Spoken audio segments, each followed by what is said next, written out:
Now, following the interception of the Russian-flagged oil tanker linked to Venezuela by the U.S., questions around freedom of navigation, the enforcement of sanctions beyond territorial waters, among others, are being raised. And let's have this conversation. I was speaking to Professor of the Public International Law at the University of Southampton. In fact, the C and Director of the Institute of Maritime Law at the University of Southampton. Prof, good evening to you, and thank you so much for your time. Firstly, perhaps the best place to start would be for us to look at the U.S. claiming it was acting correctly, while Russia says this was a clear breach of the law. Which is it? Well, that's rather difficult to say because they seem to be speaking past each other. The US is putting its position purely on the basis of domestic US law, whereas Russia is relying on international law. And although the merits, you might say, are more or less equally poised, depending on some of the facts that we don't yet know, we really need to hear the US side on the international dimension of the action that it's undertaken. And so far, it doesn't really seem to be willing to give that, or even to try to defend the legality of its action. And when you're looking at what has been coming out as far as the story is concerned, with the mixed reactions that we've seen from different countries, is there a way for the US to defend itself as far as international law is concerned?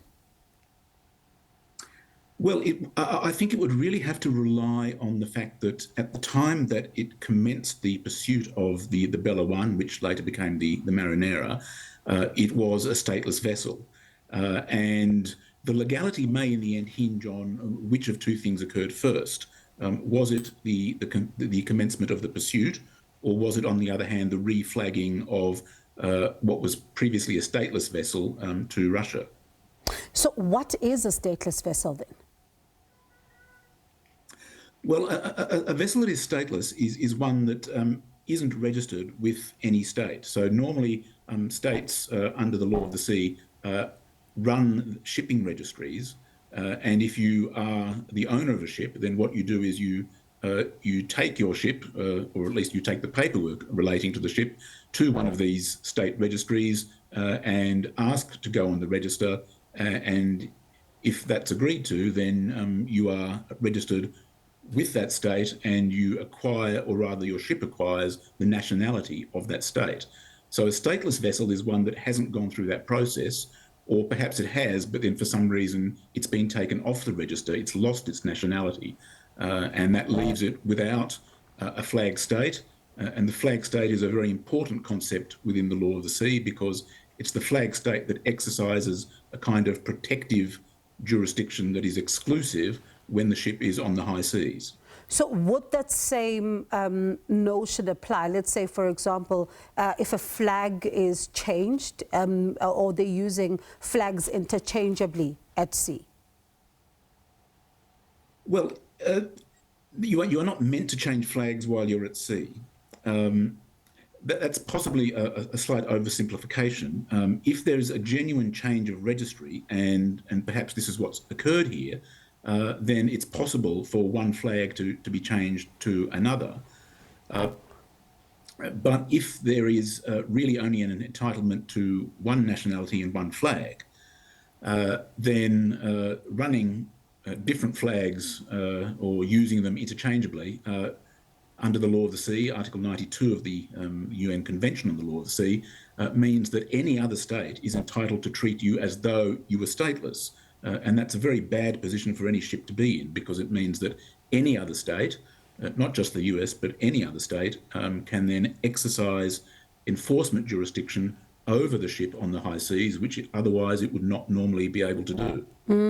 And when it comes then to the pursuit, for example, would that information be crucial as far as, the US pursuing this particular vessel would have been concerned, as to answering all those questions, so that we get a clearer picture of understanding what would then informed a lot of the decisions they made then? Yes, I think that would be a crucial bit of factual evidence, because as I was saying before, depending on which of these two things happened first, the start of the pursuit or the reflagging, that's what, in the end, the legality of the interception might ultimately hinge on. And we face the difficulty in that respect that we haven't got any precedents on which we can base our opinions on how this is likely to play out. So if there were instances of this in the past, they've gone unreported, at least as far as I'm aware. And so this incident is probably going to be making new law one way or the other, whichever way the question of the legality turns out. Definitely. And when you speak about the issues of law, let's take a step back, in fact, and go to what is taking place in Venezuela, because there's also developments in that country as well. And we've seen what the arguments have been as far as even the Security Council and all of that. But you've got the United States with the Secretary of State reiterating that in fact, the President, Nicolas Maduro, as well as the First Lady, were fugitives from justice, and they are looking at it as a simple legal matter. But is it really that simple? Well, the answer to that is no, because it's all very well to describe them as fugitives from justice, but what we're talking about here is American justice, and that's a domestic legal system. And just as we've seen with the ship interception, the US at the moment is not really trying to defend itself in international legal terms at all. It's more or less by its silence conceding the point that what it has done is internationally unlawful, and it's just not willing to engage in that debate at all. So if you were trying to mount a defence for the US, I think you'd be starting from a very difficult place. Prof, appreciate your time. Thank you so much for speaking to us about this, startling development as we saw it there unfold yesterday as well as at the weekend. But thank you so much. Appreciate your insights. That's Professor of the Public International Law of the Sea and Director of the Institute of Maritime Law at the University of Southampton. That's Professor Andrew Serdy there joining us.